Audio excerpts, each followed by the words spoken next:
Hello everyone, कैसे हैं आप सभी लोग। होप सारे लोग बढ़िया और शानदार होंगे। चलिए, हम लोग बात कर रहे थे about the death of a partner. ठीक है, कल की वीडियो में हमने डिस्कस किया कि कौन कौन से टॉपिक हम लोग को इस चैप्टर में कवर करने हैं। कुछ टॉपिक बिल्कुल सेम टॉपिक हैं, जैसे कि आपका कैलकुलेशन ऑफ गेनिंग रेशियो हो गया, बिल्कुल सेम टॉपिक है। जैसा रिटायरमेंट में है वैसा ही डेथ में भी है।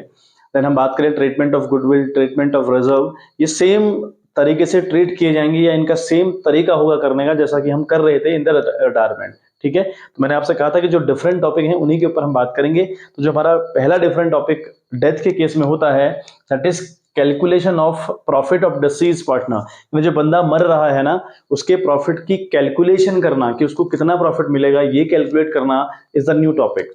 अब ये न्यू टॉपिक का मतलब क्या हुआ, अब या हम ऐसा कह लें कि भैया profit of the disease partner का मतलब क्या है। देखें, एक कहानी आप सुने। हमारा जो फाइनेंशियल ईयर चलता है बच्चे, वो चलता है 1 अप्रैल से लेकर 31 मार्च तक। ठीक है, ये आपको अच्छे से पता है कि हमारा जो फाइनेंशियल ईयर चला वो चला 1 अप्रैल से लेकर 31 मार्च तक। Agree with this.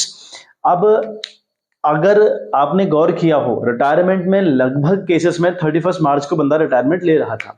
ठीक है, यानी एक फाइनेंशियल ईयर कंप्लीट हुआ तो उसने रिटायरमेंट लिया, या वो 1 अप्रैल को ले लेगा, यानी पूरा साल पूरा करने के बाद पूरा फाइनेंशियल ईयर कंप्लीट किया, जैसे ही 1 अप्रैल आया ले लिया। ठीक है, तो इस कहानी में क्या होता है, यहाँ तो आपने 1 साल का पूरा जो दौर था वो कंप्लीट किया, फिर रिटायरमेंट लिया, तो यहाँ तो कोई दिक्कत नहीं आती। लेकिन अगर आप इन बिटवीन द रिटायरमेंट ले लें, ठीक है, या आपकी डेथ हो जाए, हालांकि रिटायरमेंट प्री डिफाइंड होता है, वहां पर कंडीशन बिल्कुल प्री डिफाइंड होती है कि रिटायरमेंट आपको कब लेना है, ये तय रहता है पहले से। तो लगभग केसेस में आप देखिएगा, गवर्नमेंट एम्प्लॉइज भी आप जरा गौर करिएगा, 31 मार्च को ही वो लोग रिटायरमेंट लिया करते हैं। ठीक है, लेकिन डेथ प्री डिफाइंड नहीं है ना। डेथ है वो प्री डिफाइंड थोड़ी बता के थोड़ी आएगी आपको। तो लगभग केसेस में आपकी जो डेथ होती है ना, मतलब आपकी इन द सेंस किसी की भी अगर डेथ होगी, वो इन बिटवीन द ईयर अगर होती है, सपोज करो 30 जुलाई यानी 30 जुलाई को या 31 जुलाई को, ठीक है, 31 जुलाई को एक बंदे की डेथ हो जाती है। ठीक है, 3 पार्टनर है, एक्स है, वाई है और जेड है। ये 3 पार्टनर है किसी कंपनी के अंदर, और जो वाई है उसकी डेथ हो जाती है बच्चे 31 जुलाई को। ठीक है, अभी 30 जुलाई को इसकी डेथ हो जाती है इस वाई की, तो इन बिटवीन द ईयर हो गया। अब जरा सुनो, 1 अप्रैल से लेकर 31 मार्च तक जब कंपनी काम करेगी तो कंपनी को आइदर प्रॉफिट, ठीक है, और या लॉस, कुछ तो होगा। कंपनी जब 1 अप्रैल से लेकर 31 मार्च तक काम करेगी तो अंत में या प्रॉफिट या लॉस कुछ तो होगा ना। तो जो प्रॉफिट आने वाला है या जो लॉस आने वाली है, उसमें इस वाई की भी तो भागीदारी है। इस वाई ने भी तो 6 महीने, 4 महीने, 5 महीने, जो भी मतलब जितने महीने भी वो जिंदा रहा, काम किया ना उसने भी, बिल्कुल किया। तो आने वाले प्रॉफिट पे जो कि अभी आया तो नहीं होता है, या जो आने वाली लॉस है जो जो अभी आई तो नहीं होती है, उसमें उसका भी हिस्सा होता है। तो उसी प्रॉफिट की हम बात कर रहे हैं, उसी को हम कैलकुलेट करने की बच्चे बात कर रहे हैं कि उसको हम कैसे कैलकुलेट करें। आ रही है बात समझ में? तो टॉपिक अभी आपको समझ में आ गया होगा कि क्यों उठाया जाता है। टॉपिक इसलिए उठाया जाता है बच्चे कि अगर किसी पार्टनर की death in between the year होती है, इन बिटवीन द ईयर का मतलब हुआ 1 अप्रैल और 31 मार्च, इन दोनों के बीच में अगर कहीं पर डेथ होगी तो प्रॉफिट की बात करी जाएगी। जो मरने वाला बंदा है उसके प्रॉफिट की बात करी जाएगी। क्यों?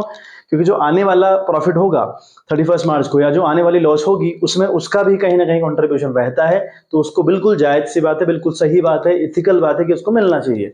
ठीक है बात। चलिए हम बात करें तो प्रॉफिट की जो कैलकुलेशन हम लोग करते हैं वो 2 बेसिस पर रहती है। उसके 2 तरीके होते हैं। The first is time base and the next one is sales या फिर टर्नओवर बेसिस।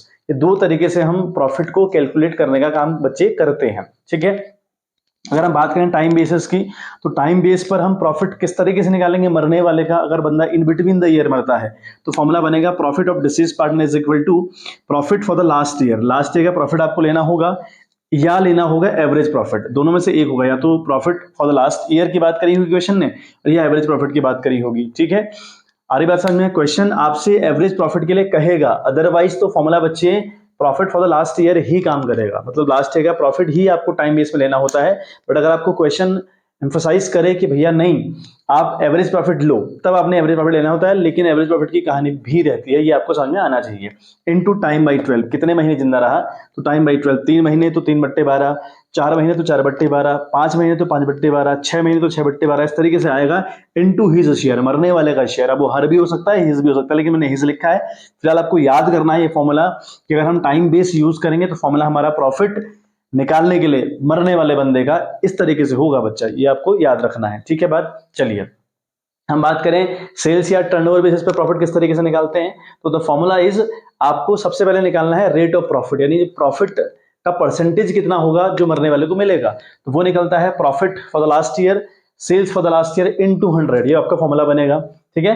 एंड प्रॉफिट की अगर हम कहानी कहें तो प्रॉफिट किस तरीके से निकलेगा, sales for the current year, current year में कितनी सेल हुई, यानी 1 अप्रैल से लेकर जब वो बंदा मर रहा है वहां तक की सेल कितनी है वो आपको लिखनी है, इनटू रेट बाय 100, जो आपने यहाँ पर रेट निकाला, इनटू हिज शेयर, ये फॉर्मूला रहेगा बच्चे सेल्स बेसिस पे, ठीक है। और सेल्स बेस कब यूज करना होता है, जब क्वेश्चन आपको लास्ट ईयर का प्रॉफिट, लास्ट ईयर की सेल, करेंट ईयर की सेल दे, तो आपको फॉर्मूला ये वाला यूज करना है। क्वेश्चन कहता नहीं है कि इसको सेल्स बेस से करो या टाइम बेस से करो, क्वेश्चन आपसे बिल्कुल ऐसा नहीं बोलेगा।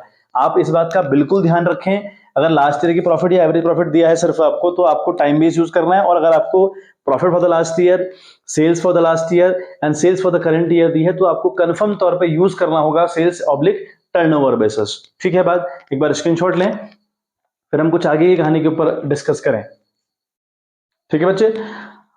तो ये कहानी हमने सीख ली कि how to calculate the profit. अब एक बात जो आपको इंपॉर्टेंट रखनी है याद, वो ये है कि सपोज एक्स, वाई और जेड 3 पार्टनर है बच्चे, ठीक है।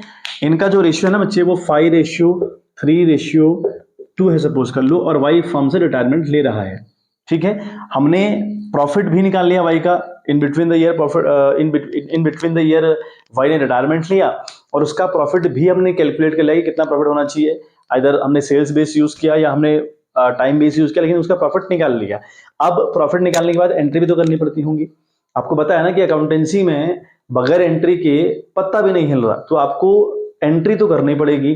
अब अगर एंट्री करनी पड़ेगी तो कैसे करें भाई एंट्री, क्या रहेगा पॉइंट, देखें एंट्री करते वक्त आपको 2 बातें बड़ी ध्यान रखनी है बच्चे, ठीक है। एंट्रीज करते वक्त बच्चे, आप एंट्रीज करते वक्त 2 बातें बहुत ध्यान में रखें कि रिटायरमेंट लेने के बाद पीएसआर क्या है, ठीक है। पीएसआर नॉट चेंज, मेरी बात समझे आप ध्यान से, after the retirement PSR not change, profit sharing ratio change नहीं हुआ, या फिर after the retirement PSR has been change, ठीक है। ये आपको याद रखनी है बात, that after the retirement PSR has been change और नॉट चेंज। अगर चेंज नहीं होता तो क्या एंट्री होगी, और पीएसआर अगर चेंज होगा तो क्या एंट्री होगी। अब पीएसआर नहीं चेंज होने का क्या मतलब है, देखें एक्स वाई जेड 3 पार्टनर हैं और वाई ने रिटायरमेंट ले लिया, और एक्स और जेड का नया रेशियो क्या होगा क्वेश्चन में नहीं गिवन है। तो क्या होता है भाई, अगर बंदा रिटायरमेंट ले ले बीच वाला, तो इसको हटाओ, कौन बचे एक्स और जेड, तो इनका जो ओल्ड रेशियो रहता है ना पुराना वाला, उसी को हम गेन मानते हैं, उसी को हम क्या मानते हैं बच्चे, उसी को हम क्या मानते हैं, नया भी मानते हैं। अब वो चाहे रिटायरमेंट वाला केस हो चाहे डेथ वाला केस हो, सेम कहानी चलती है, इसलिए मैं आपसे रिटायरमेंट भी कई बार यूज कर रहा हूं, क्योंकि दोनों का मतलब वही हुआ, वाई की डेथ हो या वाई रिटायरमेंट ले, सेम बात है। तो 5 और 2 रिमेनिंग शेयर जो है वही हमने नए माने, मतलब वही शेयर इनके हैं, तो ये पीएसआर नॉट चेंज वाली कंडीशन है। लेकिन अगर कह दे कि after the death of after the retirement of Y, या फिर after the death of Y, जो नया शेयर होगा एक्स और वाई का, वो 5:2 नहीं होगा, वो 3:1 होगा, यहाँ पर चेंज होगी कहानी, आ गई बात समझ में। तो पीएसआर चेंज होने का मतलब हुआ आपको नया रेशियो दिया रहेगा इनका, तो पीएसआर चेंज हो गया। अगर नया रेशियो नहीं दिया है, या नया रेशियो सिर्फ वही दिया है 5:2, वही रिपीट कर दिया, या अलग अलग ही दे देना, या तो अलग ही देगा तो चेंज होगा, अगर वही दे दिया या नहीं दिया तो भाई चेंज नहीं हो रहा है। तो जब चेंज नहीं हो रहा होता, वहां पर एंट्री देखो आप क्या करेंगे, आप अब वहां पर एंट्री करेंगे दैट प्रॉफिट एंड लॉस, ठीक है। आप लिखेंगे profit and loss suspense account debit करेंगे आप, ठीक है। Profit and loss suspense account debit किया आपने, टू डिसीज्ड पार्टनर कर दिया आपने, यानी मरने वाले बंदे का नाम, डिसीज्ड पार्टनर्स कैपिटल अकाउंट, ये बच्चे आप एंट्री करेंगे, समझ आ रही बात। अगर पीएसआर चेंज नहीं होता तो आप एंट्री करेंगे profit and loss suspense account, जो भी आपने प्रॉफिट निकाला 4,000 5,000 6,000 10,000, वो लिखेंगे आप profit and loss suspense account debit 5,000, अगर आप निकाला तो 5,000 to deceased partners capital account. जैसे यहाँ बंदा वाई मर रहा था या वाई रिटायरमेंट ले रहा था, तो ये होगा, है ना। रिटायरमेंट वाली कहानी को मैं क्लैश क्यों कर रहा हूँ यहाँ पे बच्चा, रिटायरमेंट भी कभी कभी इन बिटवीन द ईयर ले लिया जाता है, ऐसा नहीं है कि हर बार 31 मार्च को ही ले लिया जाएगा, ऐसा कंफर्म तो नहीं है, लेकिन कई बार ऐसा होता है कि रिटायरमेंट भी बीच में ले सकता है आदमी, अगर लेगा तो वहां पर रिटायरमेंट लेने वाले बंदे का प्रॉफिट कैलकुलेट होगा, और मरना अगर बीच में है किसी बंदे को, या कोई बंदा बीच में मर जाता है, तो उस टाइम पे भी हम प्रॉफिट की कैलकुलेशन करेंगे और एंट्री इस तरीके से करेंगे, profit and loss suspense account debit to deceased partners capital account. आ गई बात समझ में? पीएसआर चेंज, अगर पीएसआर चेंज हो गया तो क्या होगा, उस टाइम पे हम क्या करेंगे बच्चे? First step which has to be follow is that, आपको सबसे पहले तो निकालना पड़ेगा किस पार्टनर ने कितना गेन किया। Means to say you have to calculate gaining ratio of the remaining partners. अगर आपके पीएसआर चेंज होते हैं तो आप सबसे पहले क्या करेंगे? आप अपना पीएसआर चेंज होने के बाद सबसे पहले निकालेंगे अपना गेन कितना करा रिमेनिंग पार्टनर से। गेन करने के बाद जो गेन करेगा वो डेबिट जाएगा, और जो सैक्रिफाइस करेगा वो क्रेडिट जाएगा। ठीक है बात? आ गई बात समझ में? देखें, एंट्री हम क्या करेंगे? जो गेन करेगा वो डेबिट जाएगा, मतलब वाई की डेथ हो गई और हमें नया रेशियो दिया हुआ है, तो पीएसआर चेंज हो गए, हमने गेनिंग रेशियो निकाला रिमेनिंग पार्टनर्स का, तो जिसने गेन किया उसको डेबिट किया। ठीक है, तो गेनिंग पार्टनर अकाउंट डेबिट, तो गेनिंग पार्टनर्स कैपिटल अकाउंट आप लोग डेबिट करेंगे। आ गई बात समझ में? और टू करेंगे आप सैक्रिफाइसिंग पार्टनर, है ना, टू सैक्रिफाइसिंग पार्टनर। अब एक बात बताओ, सैक्रिफाइसिंग पार्टनर कौन होगा? जिसकी डेथ हो रही है। भाई जिसकी डेथ हो रही है वो सैक्रिफाइस तो करेगा, अपना शेयर साथ थोड़ी लेके जाएगा। या जो बंदा रिटायरमेंट ले रहा है वही तो सैक्रिफाइस करेगा, करेगा नहीं करेगा? तो यहाँ पर entry gaining partners capital account debit to sacrificing partners capital account. कब? जब कंपनी को प्रॉफिट होता है। ये बहुत इंपॉर्टेंट बात है, ये भी आप ध्यान रखें। अगर कंपनी को after the retirement of a partner या after the death of a partner future में 31 मार्च को प्रॉफिट आता है, तो इस तरीके से एंट्री होगी। अगर पीएसआर चेंज होगा तो gaining partners capital account debit to sacrificing partners capital account. But अगर लॉस हो गया, इन केस लॉस हो गया, तो लॉस वाले में एंट्री पलट जाएगी बच्चे, sacrificing partners capital account debit जाएगा to gaining partners capital account credit जाएगा। ठीक है बात? ये नोट्स उतार लें, बहुत इंपॉर्टेंट नोट्स हैं। ठीक है, और फिर कुछ क्वेश्चन हम लोग डिस्कस करते हैं। बस आपको ये पार्ट याद रखना कि एंट्रीज करते वक्त पीएसआर चेंज हो रहा है या नहीं हो रहा है। नहीं हो रहा तो एंट्री याली हो जाएगी, profit and loss suspense account debit to deceased partners capital account. In case of profit है, ये भी दोनों एंट्री मैंने प्रॉफिट की बताई है आपको। ठीक है, तो अगर लॉस होगा तो उल्टा हो जाएगा मामला। लॉस समझते हो ना, आने वाले फ्यूचर में जरूरी थोड़ी प्रॉफिट ही आएगा, लॉस भी तो आ सकता है। मोस्ट मतलब 99% केसेस में प्रॉफिट आता है, तो एंट्री इस तरीके से होगी। अगर लॉस आएगा तो एंट्री पलट जाएगी। अगर पीएसआर चेंज होगा तो पहले आपको करना है, आपको गेनिंग रेशियो कैलकुलेट करना है, और अगर प्रॉफिट है तो एंट्री होगी gaining partners capital account debit to sacrificing partners. ठीक है, और अगर लॉस हो जाता है तो फिर एंट्री पलट जाएगी, sacrificing partners to gaining partners capital account. ठीक है बात? चलिए स्क्रीनशॉट एक बार लीजिए आप, फिर हम लोग कुछ क्वेश्चन, 2-3 क्वेश्चन डिस्कस करें। और 2-3 दिन चलेगा ये टॉपिक, क्योंकि टॉपिक इंपॉर्टेंट है। तो 3 वीडियो कम से कम, एक आज और अगली 2 वीडियो और लगेंगे बच्चे इसमें, तो हम देख लेंगे कितनी वीडियो में कवर होता है और कितनी नीड हम लोग को है। चलिए हम लोग क्वेश्चन के ऊपर प्रैक्टिस करें अभी। चलिए बच्चे क्वेश्चन आप लोग देखें, क्वेश्चन आपकी स्क्रीन पर है। क्वेश्चन आपसे कहता है कि दिनकर, नविता एंड वानी वर partners sharing profits and losses in the ratio 3:1। Navita died on 30th June 2017. Her share of profit for the intervening period was based on sales during that period, which were rupees 6 lakh. The rate of profit during the past 4 years had been 10% on sales. The firm closed its books on 31st March every year. Calculate Navita's share of profit. हमको नविता का share of profit निकालना है बच्चे। ठीक है, question देखो एक बार तोड़ के ब्रेक करके समझते हैं, या तोड़ के समझते हैं। दिनकर, नविता, वानी 3 पार्टनर्स है जिनका रेशियो 3:1 है, और जो नविता है वो रिटायरमेंट ले रही है या फिर उसकी डेथ हो रही है। ठीक है, ये मैं रिटायरमेंट और डेथ बार बार इसलिए यूज कर रहा हूं कि रिटायरमेंट भी इन बिटवीन द ईयर हो सकता है। जरूरी नहीं कि डेथ में ये टॉपिक क्लेस करेगा, वहां भी कर सकता है अगर रिटायरमेंट वाला फंडा आ जाता है, तो कई बार एग्जाम में देखने को मिलता है। ठीक है, तो दिनकर, नविता, वानी 3:1 में है, और नविता की डेथ हो रही है 30th जून को। देखो बहुत इंपॉर्टेंट है, कब हो रही है? 30th जून को। मतलब 1 अप्रैल से लेकर 31 मार्च तक हमारा चलता है financial year. In between the year अगर कोई बंदा मर जाए, इन बिटवीन द ईयर अगर कोई बंदा मर जाए, तो आपने करनी होती है calculation of profit of deceased partner. मरने वाले बंदे के प्रॉफिट की कैलकुलेशन करनी होती है। कौन से प्रॉफिट की? उसके मरने के बाद 31 मार्च भी तो आएगा, उस 31 मार्च में जो प्रॉफिट आने वाला है, जो लॉस आने वाला है, उसकी आपको कैलकुलेशन करनी पड़ती है, उसी की हम बात कर रहे हैं।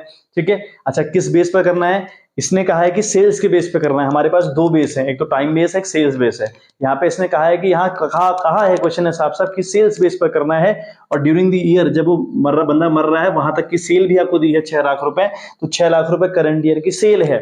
And the rate of profit आपको दिया है, परसेंटेज ऑफ प्रॉफिट दिया है 10% ऑन सेल्स।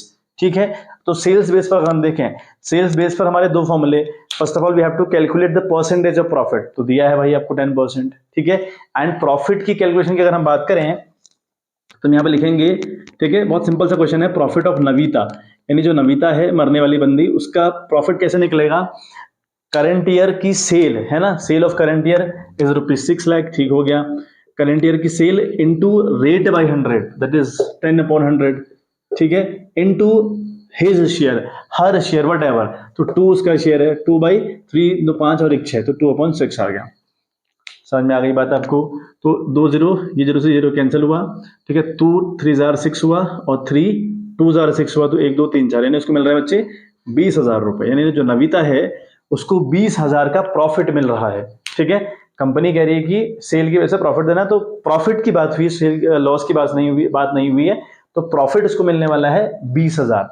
अच्छा, यहाँ एंट्री करने को क्वेश्चन ने बोला नहीं, लेकिन हम लोग करेंगे तो एंट्री मैं आपको बता दे रहा हूं, मतलब है ना, यहाँ क्वेश्चन ने बोला तो नहीं है, लेकिन हम देख ले रहे हैं किस तरीके से करेंगे एंट्री।